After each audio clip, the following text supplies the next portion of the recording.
Yeah. Yeah. We're going to start out with a little levity and then to get into some topics here that really been, I mean, it's fucking sad. It's really sad shit. Happy 2025, right? Terrorist attacks in two places in the United States.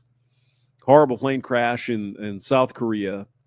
Russians shot down an Azerbaijani aircraft, killing about half the people on there. It's like, Jesus, what is going on? I mean, it's not the end of days, but it sucks.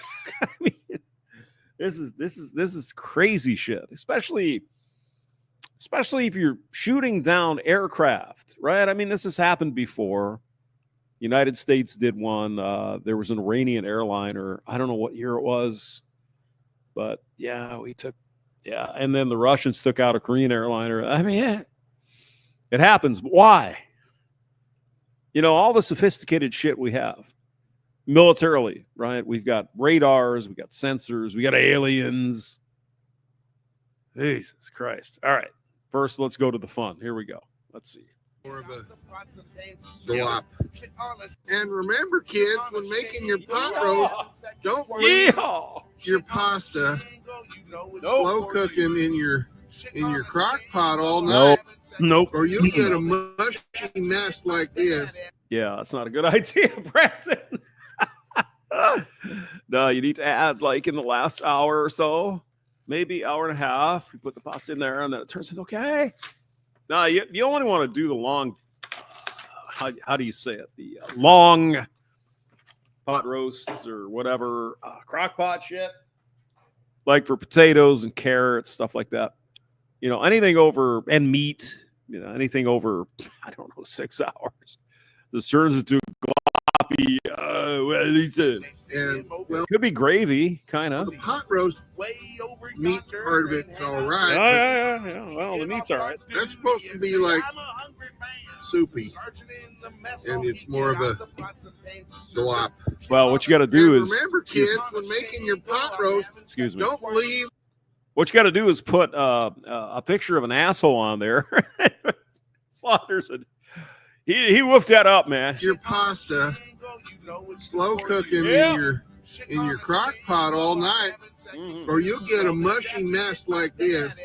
And well, the pot roast meat part of it's all right, but yep. That's supposed to be like that looks like pasta gravy. Sometimes that isn't. Oh God! Well, there's a little fun. I learned this lesson a long time ago. It's don't do that. Just don't do it.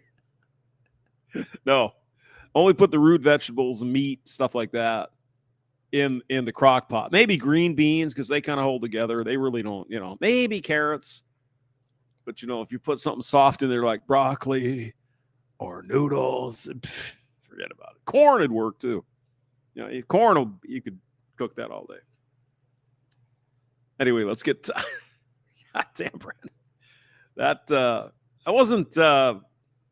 wasn't the best decision you've made. Okay, so let's go to this next one where some scumbag, some American citizen scumbag from Texas, military guy, decided to go and murder 15 people. Now, the good part of this was this morning, actually, like 9, 10, 12 hours ago, in New Orleans, Louisiana. Orleans, Bourbon Street, all that, people having fun, and this fucking asshole comes in. Now, the good part, the really good part, is that the police officers of New Orleans, Louisiana, did the taxpayer a favor by removing this fucking scumbag from the gene pool. Thank you, NOLA cops. All right, let's see what we got here. Can we play it?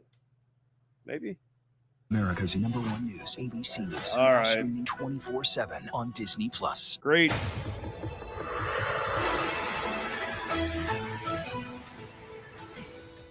I'm Jay O'Brien in Washington. We're following breaking news here on ABC News Live. The urgent investigation underway right now into that deadly news investigation underway right now into that deadly New Year's Day terror attack in New Orleans. Let's start with what we know so far at this hour. Sources tell ABC News at least 15 people are dead and dozens are injured after a man in a white pickup truck plowed his car through a crowd on New Orleans' famous Bourbon Street early this morning. He's been identified. He had an ISIS flag on the back of his truck, apparently, and he had some IEDs in a cooler. This guy was out for blood, man. He was out to murder as many people as he could. But thank you, NOLA police. You took this motherfucker out. But still, 15 people lost their lives. For what? What is this man trying to prove here? That fat Americans celebrating on New Year's Eve and drinking alcohol is against, well, I'm not going to say what he said. What are you trying to prove, bro? Jesus Christ. Responsible. We're aggressively running down every lead, including those of his known associates. That's why we need the public's help. We are asking if anybody has any interactions with Samsud Dim-Jabbar in the last 72 hours that you contact us. Yeah, Senator Kennedy came out and said, we're going to find out what the fuck's going on here. I'm going to demand the government tell us what the hell happened. Like that guy. Chaos and destruction. Here is what one saw. And what we witnessed was body after body mangled. Just as far as you could see, we counted 10, and at least 6 were instantly, clearly deceased. Ugh. And they were trying to get everybody just to stay inside, but everyone had just completely disappeared. No, I mean, this is, I've never been to New Orleans during the New Year's Eve or Mardi Gras. But I mean, there's thousands of people out on the road, right? They're partying, they're having fun. It's their right to do that. And apparently this scumbag, God only knows what his motivations. I don't care what his motivations were. Motherfucker's worm food. Unfortunately, he took 15 other people out with him.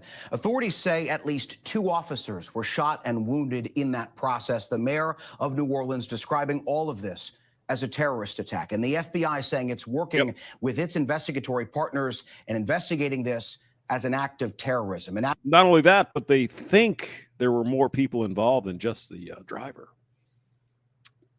That's fucking scary shit. Improvised explosive devices in and around the scene of that ramming attack.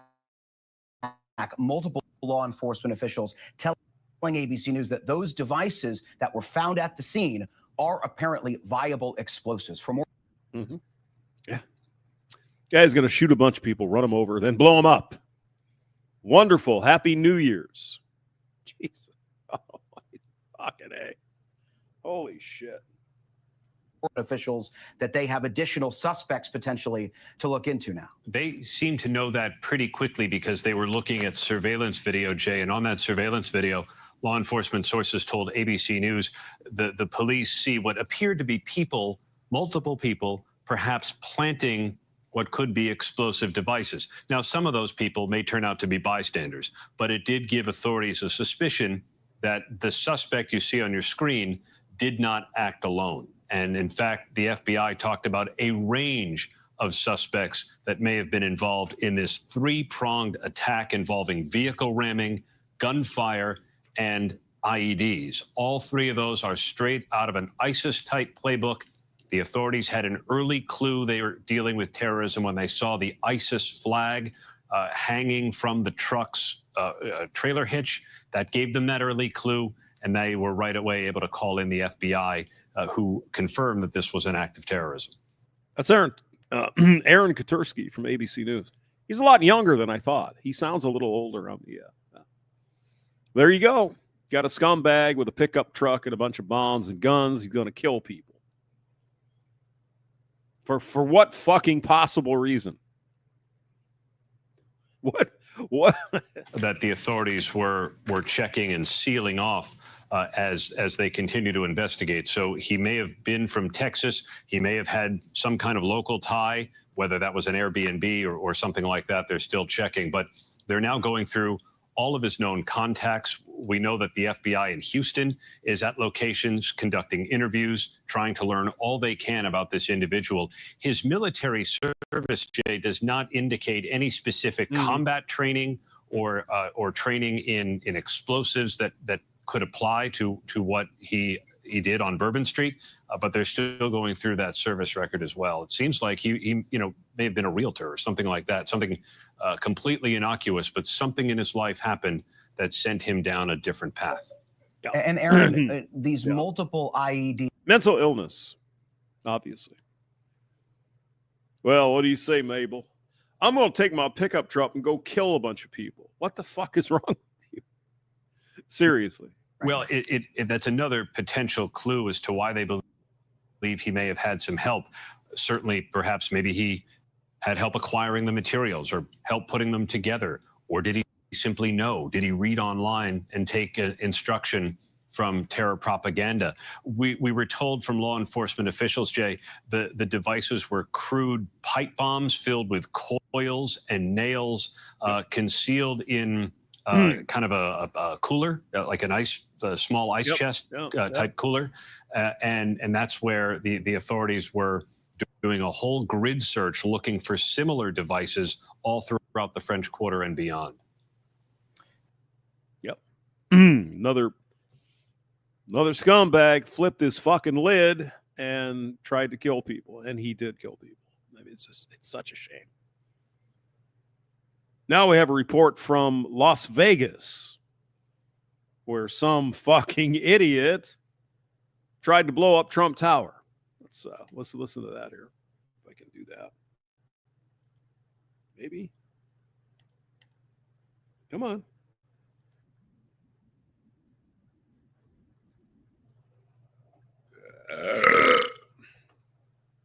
Yep. Okay, stop working again. Oh no. I did the wrong thing, did I? Okay. Oh, all right. Stop it. Okay, hold on. Share this tab. Episode. Yep. Oh, was I not supposed to do that? But I can finally talk about that hilarious. Rob, no. How about when D? What is no? Yeah. Robert, no, you can't. Nobody talk cares about it what at the fuck you're saying. Thank you. Have a good day. So, any questions? Not really. Fire officials are now investigating a fire and explosion at Trump Las Vegas. They say it happened in a car that a driver pulled into a valet area there and the vehicle exploded. Our Justice reporter Alex Mallon has the latest on that. Alex, what are they now saying about what happened here in Vegas? It's Trump Tower in Las Vegas. Hi there, Diane. It's actually Alex Stone here. And Las Vegas law enforcement, they briefed a moment ago saying that they don't have a lot of answers yet on what this was. It was around 8:40 this morning. This call came in of an explosion at the Trump Tower Hotel. They know a Cybertruck pulled up right to the glass entrance doors. Smoke started coming from the vehicle, and then it exploded. Now, they don't know if this was intentional.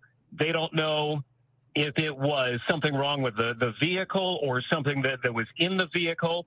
The sheriff's saying that they believe everything is safe at this point, but they're looking for if it was malicious, what the intention was. They don't know any of that yet, Diane. And they said treating it an intentional criminal act in the meantime. So what does that do for the investigation, Alex? Well, they say based on what's going on in New Orleans that they have to begin looking at it that way, not knowing what this was. They've got injured 7 bystanders that have minor injuries.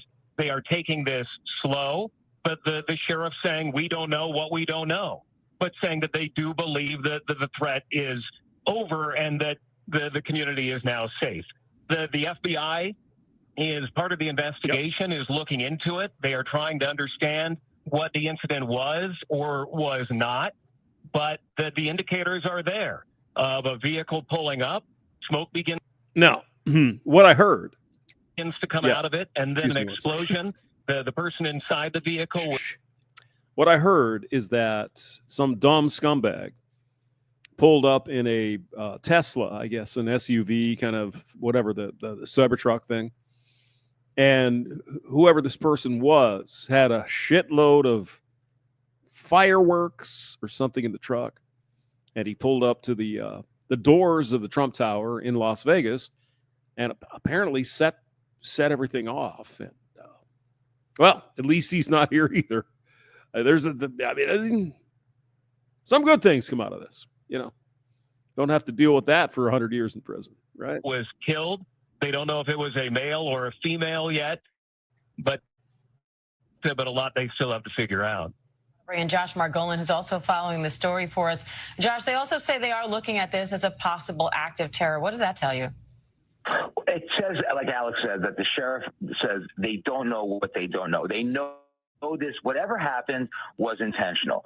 The truck didn't just explode because of some sort of malfunction or something on the street.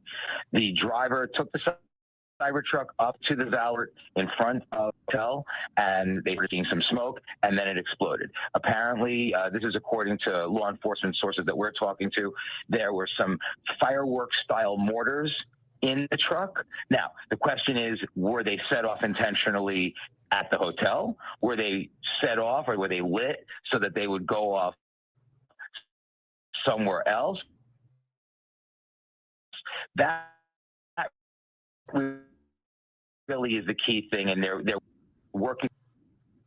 Because that's not an accident in their mind, and that's why they're saying possible criminal act, possible act of terror. It gives law enforcement the full array of legal authority to do a full investigation, so they can get everything done. You can't go back and recreate an investigation. You have to get the evidence, get the information, and then make a determination. And that's people who follow us all the time now with all of these active shooters and other types of incidents have come to know that that's how police want to react at first, so they can get as much information quickly.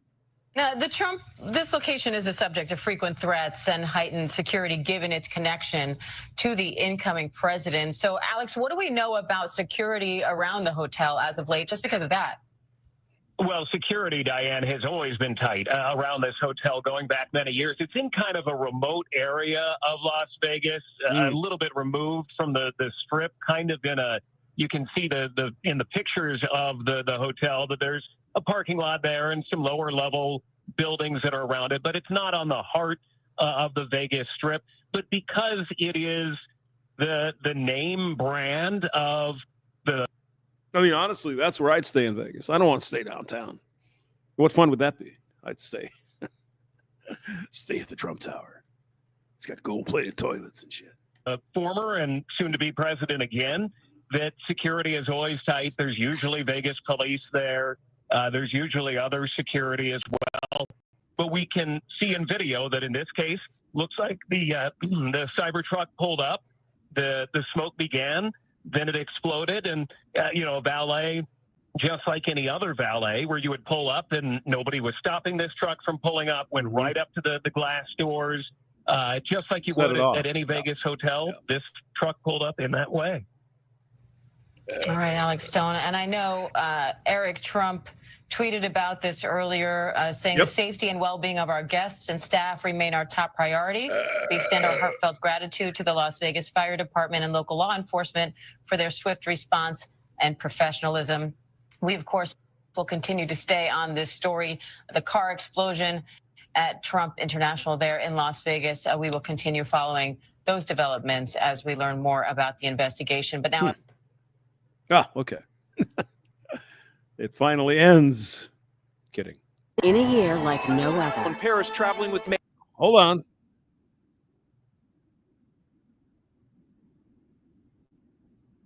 I have to get a new mouse here because this is it's kind of pissing me off. Now we get to the final story. We got, again, we're not going to cover the Azerbaijani tragedy where Russia shot down a passenger jet. Friend or foe, look for that. Itchy trigger fingers.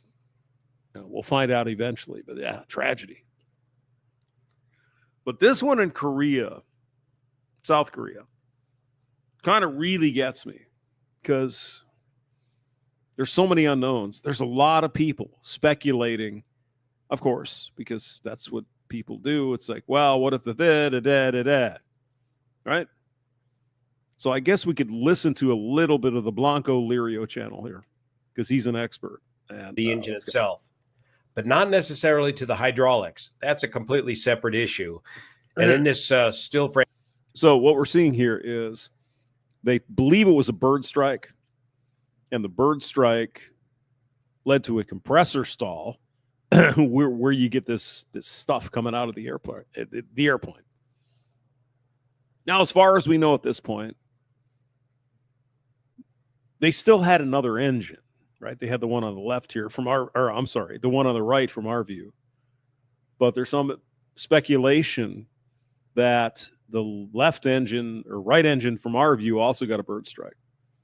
Okay, so this is not unusual. This happens. Now, I heard from somebody that works, and Brandon could probably fill this in, but part of the testing requirement of a new engine for an aircraft is they shoot frozen chickens into the engine for, the bird strike stuff.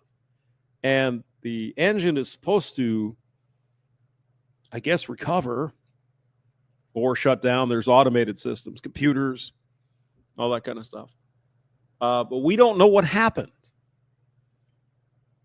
We don't know. We can see the facts, and we'll see it here in a minute, how these pilots handled the situation. And God only knows what was going on here. Now, I understand, again, I've been watching a lot of these videos, that if you get a bird strike in the right engine, which would be the left engine, as you see here, that engine handles the air for the cockpit. Or is it the right? I don't know. There's so many pieces of information. So some people have speculated there was some smoke getting in the cockpit. Maybe the pilots didn't know what the deal. They didn't know what was going on. But what happens before this? And again, there are a lot better channels out here. Blanco Lirio is one. You could check him out. I mean, Mentor Pilot, I'm sure, is out there somewhere. Before this, they were doing a normal approach. They were coming up. They were going north on runway 01 as a 1 degree or 10 degrees off north. And they got this bird strike, and they called a mayday. They say, hey, we got a bird strike. We got a problem. And from there, it gets weird. Now, if you get a bird strike on one engine, these aircraft can fly on the other engine with no issue. They're designed that way, right? So there must have been some serious shit going on here where these pilots said, we got to get down on the runway fucking now, because it was something like 4 minutes. It was very, very short amount of time between when this happened and the landing. They didn't have time to do shit.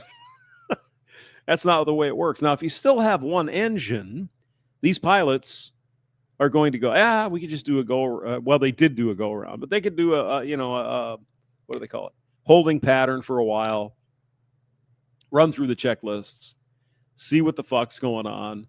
They got bird goo in the cockpit. They could probably work that out. So it's a big mystery. I'm not going to speculate here, but if they had one good engine, they could still fly this thing.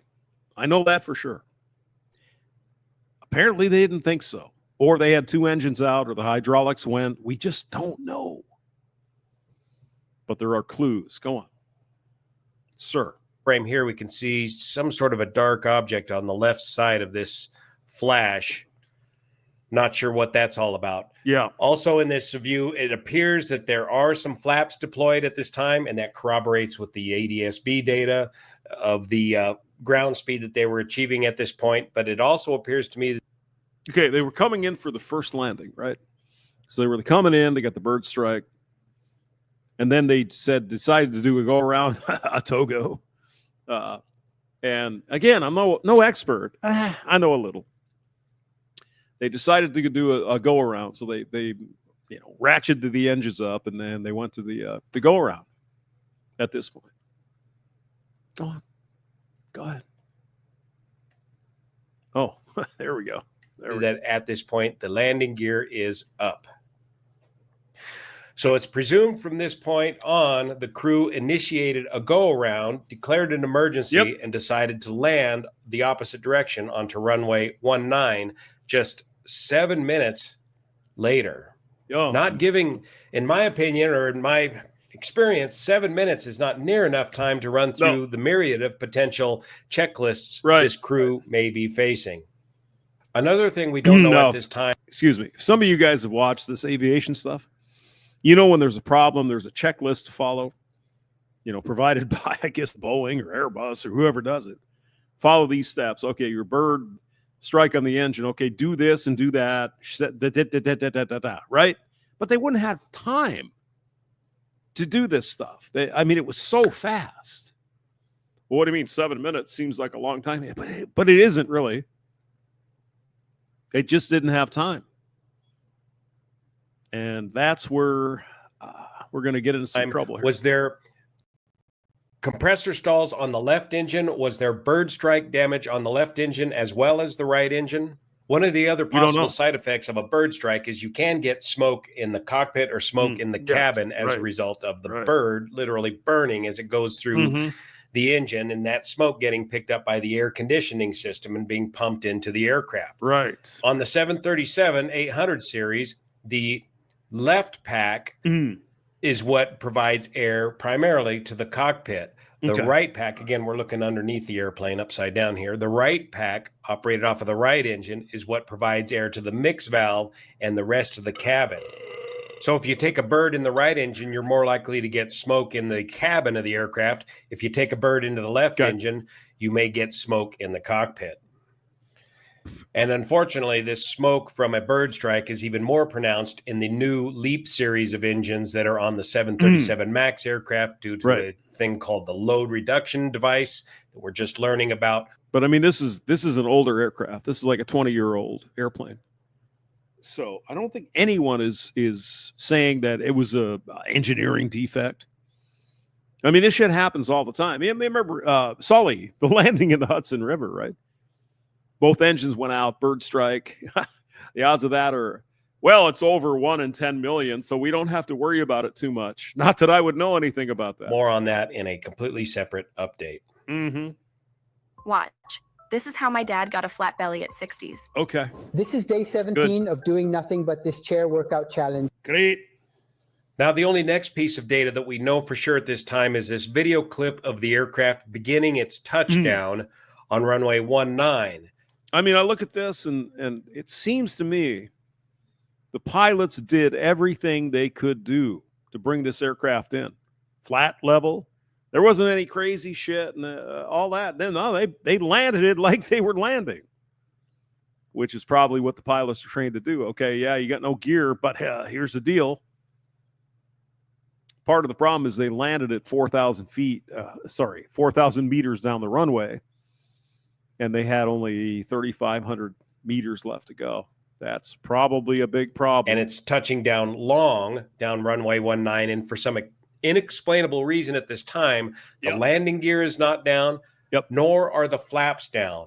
So the aircraft is coming in very fast at a no flap speed, and he's going to experience something called ground effect when he comes in to land. This is a very unusual landing configuration. This is not something you practice for in the sim. And unless you are a current and qualified sailplane pilot, you are not going to be used to landing at these kind of no flap speeds and the amount of ground effect that's going to tend to force you to float the aircraft down the runway. A lot of people saying that, oh my God, it's floating down the runway.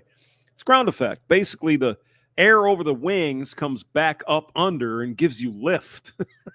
It's crazy. It's one of those things you learn in ground school. But they come in, they're right on target, man. The wings are level and they bring it down. So, it seems to me they did what they should have been doing during an emergency like this. Maybe they just ran out of runway. Who knows? We're going to find out, though.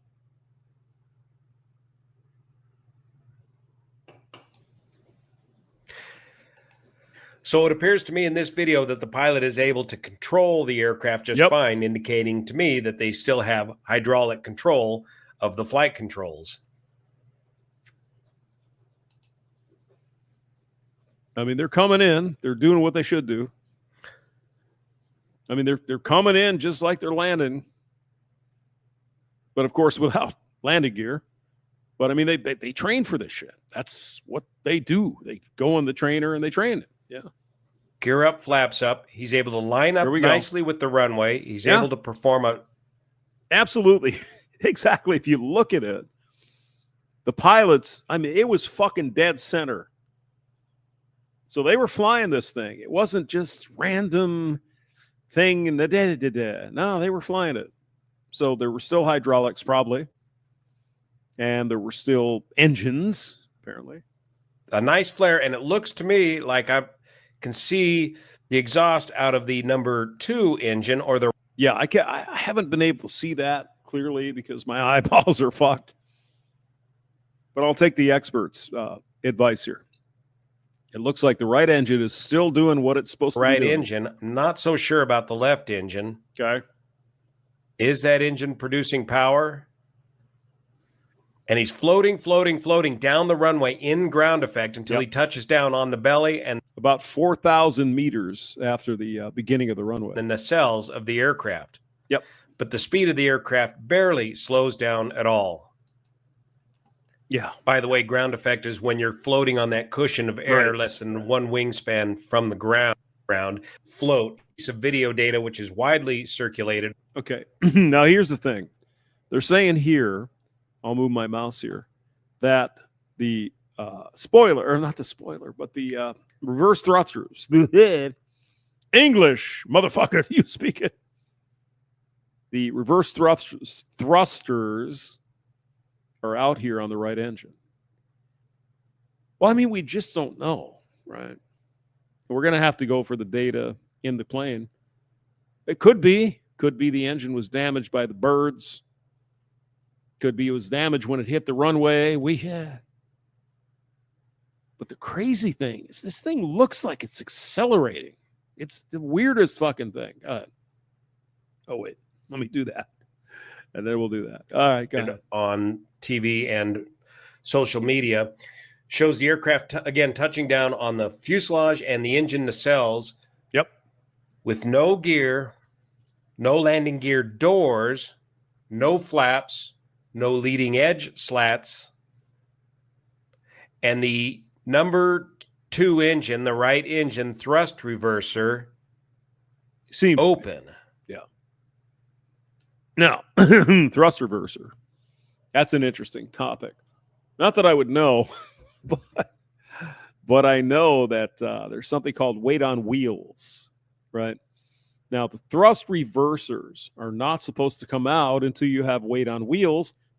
Makes sense. You don't want these things coming out of the air because basically it's pushing the air forward, so you're going to spin and do all kinds of crazy shit. It turns out apparently on this aircraft, the weight on wheels is one thing, but the radio altimeter is another. And so if the radio altimeter reads that you're below 10 feet, it can deploy the reverse thrusters. So I suppose it's a combination of things. So it's possible that this happened like that. And I just noticed in this picture here, it looks like one of the pilots has his hands up against the windscreen as if he's panicking, looking at the end of the runway coming up so fast. Right. And in the audio of this video... I mean, wouldn't you? It's like, okay, we're down on the ground, but holy fuck. This is not going to be a good day. Which I won't play back here because of we don't have to. We know demonetization problems with YouTube. I can hear pretty clearly power coming from 1 or 2 of the engines, and following the impact, I can hear pretty clearly what sounds to me to be at least one of the turbine engines spooling down. Explore the rivers of Europe with Tauch and connect more deeply to the people in So why was the aircraft configured this way for this crash landing? And what does a bird strike have to do with the hydraulic system of the 737? Well, really, a bird strike has nothing to do with the hydraulic system. There is so much built-in redundancy to this hydraulic system that simply taking out when this thrust reverser was actuated, and I had to dig for the systems review on this. Just look up Blanco Lirio channel. You can see the whole video. Okay. Go on. And apparently on the 737 actuate the thrust reverser when the radar altimeter is indicating less than 10 Correct. feet, 10 even feet. without the weight on wheels circuit activated. Right. Was this thrust reverser a problem for this crew prior to landing? Normally the thrust reversers are locked out and cannot be opened in flight. Yeah, you can't open them in flight because that would really fuck things up. But under 10 feet, you're landing, right? Okay. Was there something with this bird strike that somehow popped this thrust reverser open in flight, Yep. adding to the crew's problems? Could be. Yeah. So why did this crew elect to crash land this aircraft on runway 19 with the gear up and the flaps up just minutes after striking birds while on approach to runway 01? All of this will not fully be answered until we get the aircraft data recorder, which will show us exactly the condition and the timing of all these different systems, when they were operational, when they were not operational, what the crew did with the various systems. And we won't understand the human factors involved in this accident until we get a complete review of the cockpit voice recorder. Thank you so much for your support of this channel, especially the folks over on Patreon that make this content possible. See you here. As we get more information, we'll post it here. 179. Those souls don't exist anymore. I mean, that's hard. That's harsh. And their families obviously are distressed, right? So there's going to be a lot of people looking into this one. A lot of people are, well, the pilots. I don't think so. You look at that as they're landing, that's almost perfect. So something else must have happened, or something else was going on that we don't know about. But we'll know about it eventually. But God, man, 179 people. You just hate to see this. That's harsh, man. 179 people just evaporated. And I'm sure you've seen the video. That's what happened. It was, I guess, the only thing you could say is that it was fast. It was quick.